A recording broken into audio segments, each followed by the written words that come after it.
Directing a film is never easy. I'm not going to lie. It's not easy.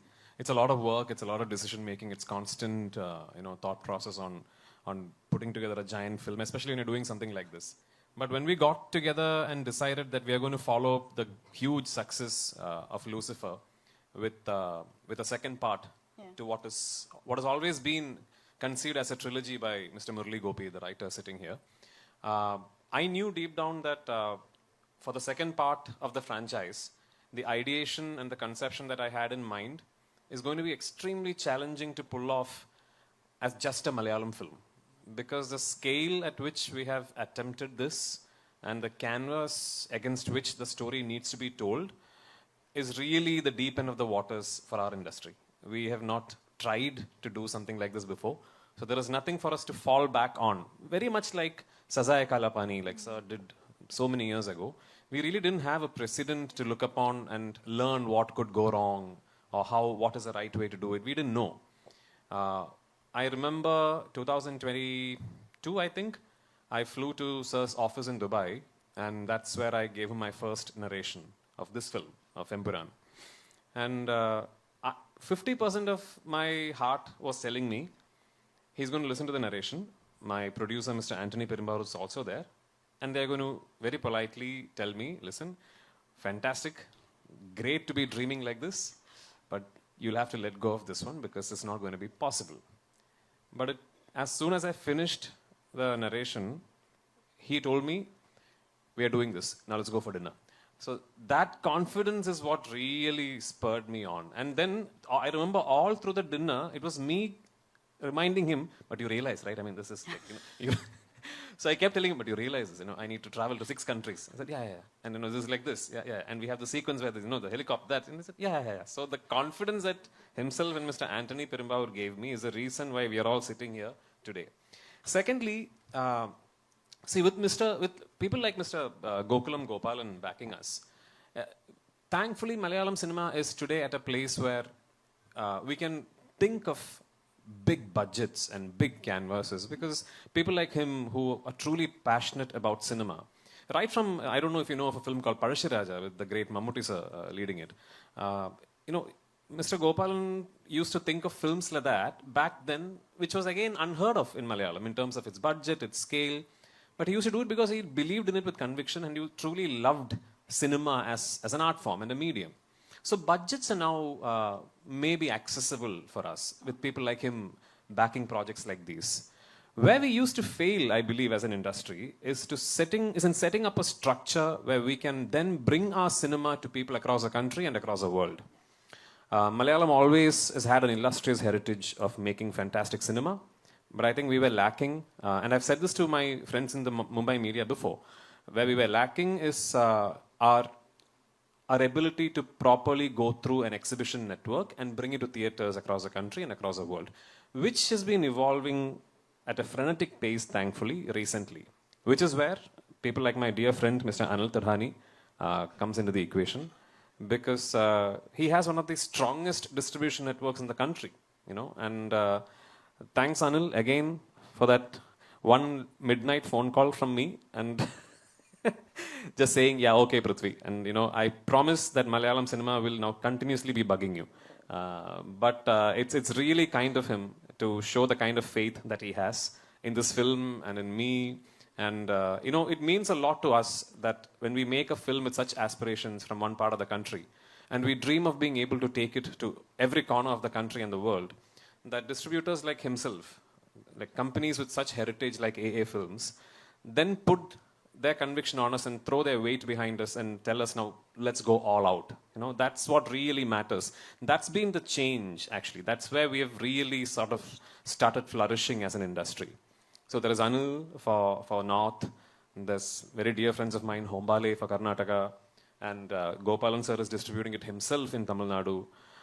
And Andhra Telangana, again a close friend of mine, Mr. Dil Raju, is distributing it. And in Kerala, of course, we have the market leaders, Ashirvad Cinemas.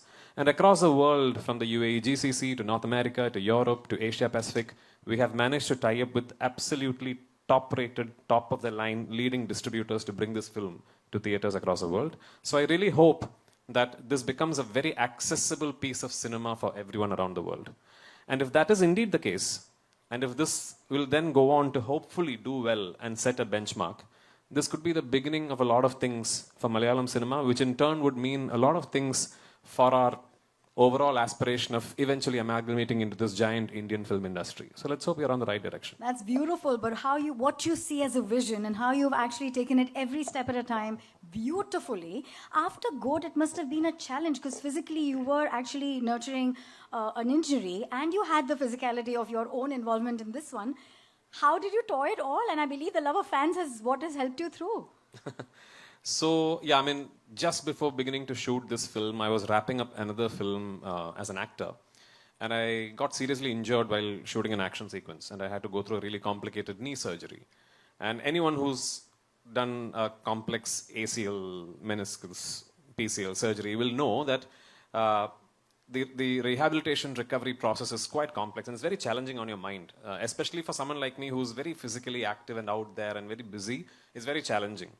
So I was at my rock bottom, and I truly believe the reason why I'm back at 100% today is because I forced myself to start shooting this film. And guess what? The first schedule we shot at minus 12 degrees Celsius at 12,300 feet above sea level in Ladakh. No oxygen, bitingly cold, and one of the most challenging sequences to pull off for the entire film.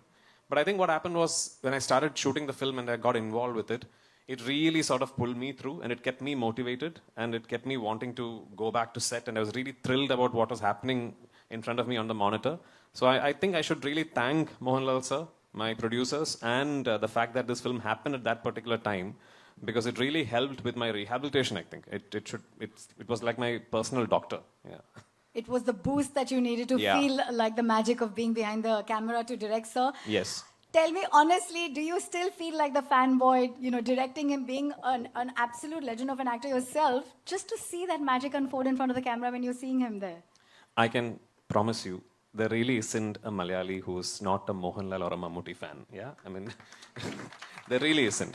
So these two gentlemen are no longer just actors or stars for us. They are deeply ingrained into our systemic cultural thinking. So for any Malayali, yeah, I mean, we might just sit across a coffee table and argue about who's better. Oh no, he does comedy better, he does that better, he does this better. But these two guys, we love them. And there really isn't a Malayali who'll go back and say that I'm not a fan of Mammootty and Mohanlal. We all are. You have traveled the length and breadth of this world to get the right places. I believe you did the recce yourself. What has been a favorite spot? You actually went there, saw what you wanted. Aapke liye koi ek favorite jagah rahi hai, and that memory that you want to share with us? I mean, I'm not going to claim that I did it all by myself. I had a wonderful team. My team of assistants and my production design team, my cinematography team. I've said this before. The team that worked with me in Lucifer and the second part of Lucifer, which is this film Empuraan, I honestly, truly believe is a team that is good enough to pull off a project of any magnitude in any industry, in any place in the world. So I'm lucky, I'm blessed to have a team that backs me that way. And for this film, I was especially lucky to have a group of wonderful actors who understood my film, who understood what Murali has written, who comprehended each moment of the character arc themselves, and gave me absolutely stunning performances. A lot of them are sitting here. Abhimanyu and, Shubhangi, Nikhat, so many of them, Aishwarya, so many of them are sitting here.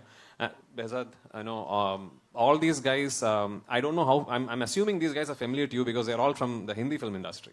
But I'm going to put my head out there and say that I'm proud of the fact that a lot of these guys, if they ask them which is your best performance over the last few years, I think they might pick this film because they're all that good in the film. So yeah, I was blessed with a wonderful team. But yes, when we set out to do this film, I was very particular that I'm not going to make this a green mat film. I will not make this a studio film. I had decided long back that I'm not going to have my actors stand in front of a green mat and shoot the scenes like that. And that's one of the first things I told Mohanlal sir also, that I want to go to real locations, actual filming locations, and capture everything in real. So which then meant that because of how the film is written and because of how the story traverses, I had to spend a very long time in finding these locations, which took me almost 2 years of traveling across the world. If I had to pick one favorite location of all that I shot this film in, I think both Sir and me, we loved Santa Fe in New Mexico. We shot quite a few elaborate sequences in the US. And of all the locations in the US that we traveled to, I think Santa Fe, New Mexico is very, very inspiring for a filmmaker because that's how the place looks. Plus, yeah, I mean, that's very close to the Oppenheimer site. So Oppenheimer had just released, or was about to release, and all the hype was about that film when we landed in Santa Fe. So we got to go around and see the place and all that. So that's a memory that I'll carry. Thank you